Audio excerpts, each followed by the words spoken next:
prepare notes to accounts, and you have to write here total of the cash and bank balance of a company. The next one, short term loans and advances. So what are the items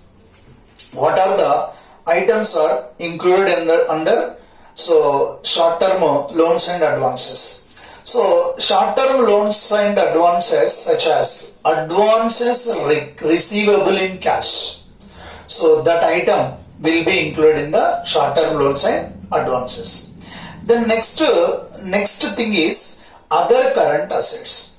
What are the items are included in other current assets, such as prepaid expenses, dividend receivable, accrued income, advance tax, etc.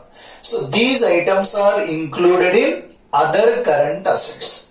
The total of this other current assets you have to be write in main balance sheet. So once you prepare the equity and liabilities and assets, whatever the total of equity and liabilities, it must be tallied with the total of assets, that is non-current assets and current assets. Okay. In addition to that, you need to prepare contingent liabilities and commitments. Okay, now contingent liabilities means what? So contingent liabilities means those liabilities which can arise in future. It purely depends upon the happening or non-happening of a uncertain event. Those liabilities are called contingent liabilities. Actually, these contingent liabilities and commitments we will not include in the main balance sheet, that is in the books of accounts, but we should be disclosed in the notes to accounts, that is contingent liabilities and commitments. Then what are the items are included in the contingent liabilities, such as 1. Claims against the company not acknowledged as debts.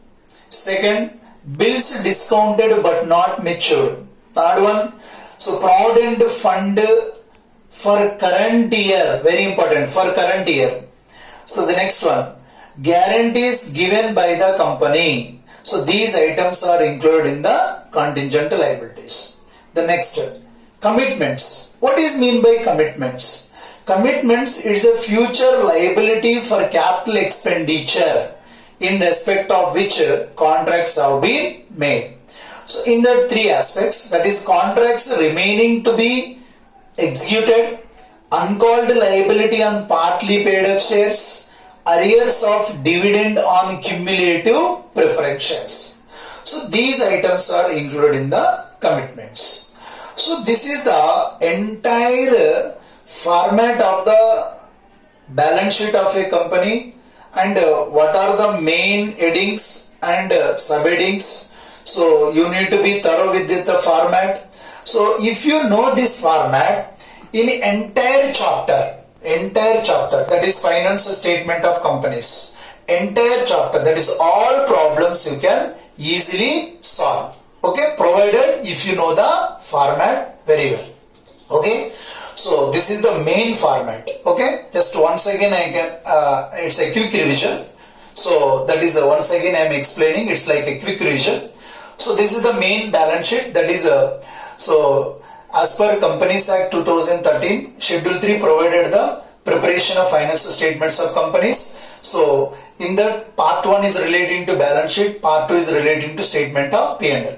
So this is the part 1, that is format of the balance sheet of a company. So that is equity and liabilities. So equity, in that equity and liabilities, mainly four headings: SS and C, that is a shareholder fund, share application, money pending allotment, non-current liabilities and current liabilities. So in shareholder fund, share capital, reserves and surplus, and money received against share warrant.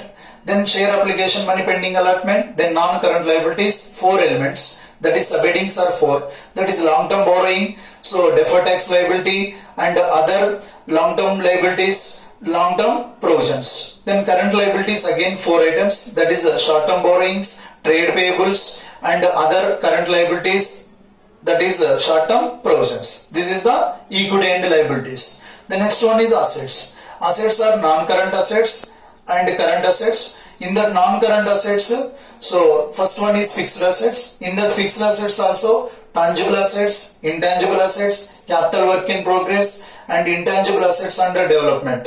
The next one non-current investments, deferred tax asset and long-term loans and advances, other non-current assets. The next one is current assets. Current assets, that is current investments, inventories and trade receivables, cash and bank balance, other short-term loans and advances, that is other current assets. This is the entire main balance sheet of a company. Okay, this is very important. And in that subheadings, what are the items are included? So I have explained. So for that you have to prepare notes to accounts, the summary of the notes to accounts, whatever it is there, summary of the notes to accounts. The summary of the notes to accounts you have to write in the main balance sheet. Okay, so that is the entire explanation of the chapter.